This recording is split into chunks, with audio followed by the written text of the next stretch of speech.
વ્યક્તિની મહાનતાના તમારે દર્શન કરો તો એની ઊંચાઈના દર્શન કરવા કરતા એના ઊંડાણના દર્શન કરજો. એની પાસે ડિગ્રીઓ હશે, પદવીઓ હશે, વગેરે વગેરે હશે, પણ એના કરતા એની પાસે સરળતા કેટલી છે એ જોજો. ખરેખર ખરેખર જે વ્યક્તિ મહાન હોય એ 1000% સરળ હોય ને હોય. કોઈ એમ કે વ્યક્તિ મહાન છે પણ સરળ નથી, એ વ્યક્તિ વાસ્તવિક મહાન હોય જ ન શકે. કોઈ એમ કે સોનું છે પણ બરડ બહુ થઈ ગયું, કોઈ કાળે બનતા હશે? કોઈ કાળે બનતા હશે? બરડ થઈ જતી હોનું જ ન હોય.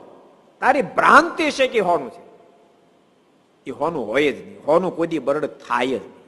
ગમે તે સંજોગોમાં પણ સોનું બરડ થાય નહીં.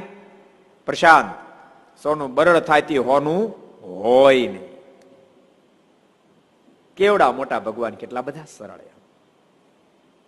ગઈકાલે અમારે સાગર ભગત મને કહેતા, બહુ સરસ એક પ્રસંગ હતો.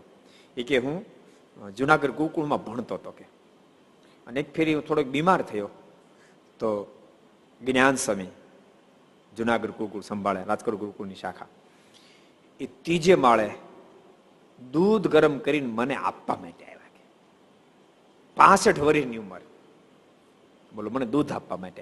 એ પ્રસંગ મને ભૂલાતો નથી.